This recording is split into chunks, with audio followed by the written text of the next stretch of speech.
with zero money attached to it is bike share. Dundee is going to be a mecca for tourists in a couple of years' time. At least that's what we all hope. And I think, we really need to have some bike sharing in the city. We have no bike sharing really to speak of in Dundee. It's a couple of bike hire opportunities. And I am really hoping that, like many other cities across the UK, we will have a bike sharing scheme that comes to us through this opportunity and says, this is what we can do.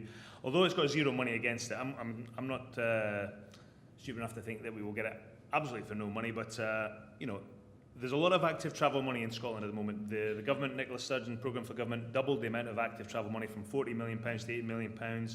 We're spending a lot of money on various bits of investment. That coupled with the tourists, we've got two universities here, loads of students.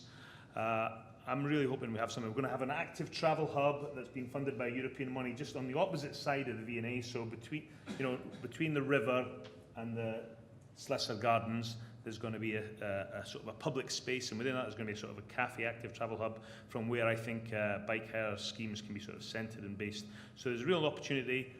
Docked systems, dockless systems, we're open to offers, and we're very happy to hear from anybody who's thinking about offering that service to Dundee. Just a quick one, the red bikes that are at the train station just now, are those Navigogo?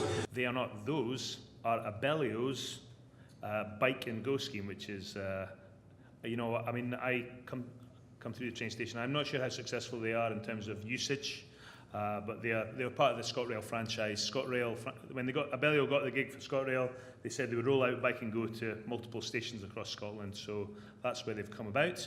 There are some Navigogo bikes in Dundee There are some Next bikes in Dundee right now that are here very temporarily as part of a Navigogo project that some of you guys might have heard about. And if you walk into town, you might pass them because they're just by the Malmaison Hotel, which is just about a 2-minute walk from here. But they're only here through the winter, and they'll be gone again in the spring, back to Glasgow, Stirling, or wherever they came from. But so we don't have any ties with any bike sharing scheme at the moment. And we're quite interested to hear what's out there.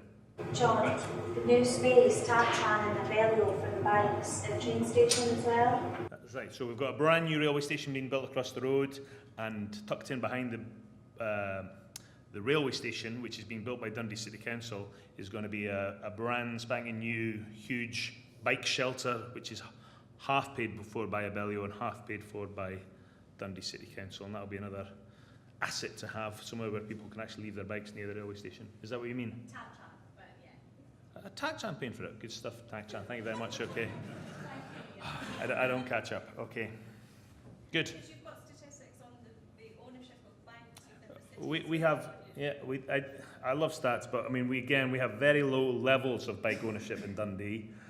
I mean, we've got a lot of, one of the other issues that might be I'd love a bit of innovation, is storage for bikes, because we've got huge numbers of tenements in Dundee, huge numbers of people who have to keep their bikes in their living room and in their hallway and in the closey and all that kind of thing. So that's a real problem that we have, that people say they don't know where to keep their bikes. So bike sharing kind of works for that, I think. Yeah, thank you. John, Tom here from Urbo, a dockless bike sharing company. Yeah. Just in terms of parking, when it comes to the bike share scheme, are you looking for the bikes to be locked around bicycle stands, or are you open to the free floating that comes with dockless? Tom, it's nice to meet you, because you've sent me a few emails, and your emails have your photograph on. It's very, it's a good touch, that.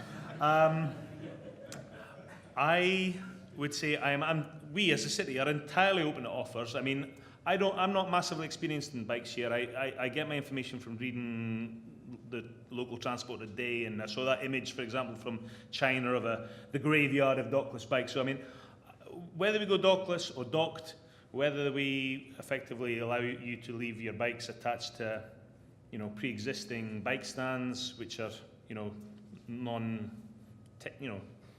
dumb bike stands, if I can put it that way. We're very open to ideas.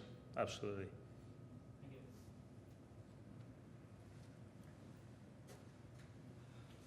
And although the bike sharing thing is sort of I wouldn't say it's an outlier, but it's quite a well contained thing.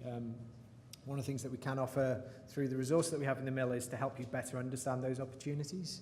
So if you're looking to invest in Dundee, we can help you gain access to the users to better understand the kind of solutions that they're looking for, the local businesses, all those kind of, all the stuff that you would otherwise have to do for yourself. We will have a team of people on the ground that can help you to create a market for your solutions and prove that it works in Dundee and help you to scale it up across Scotland.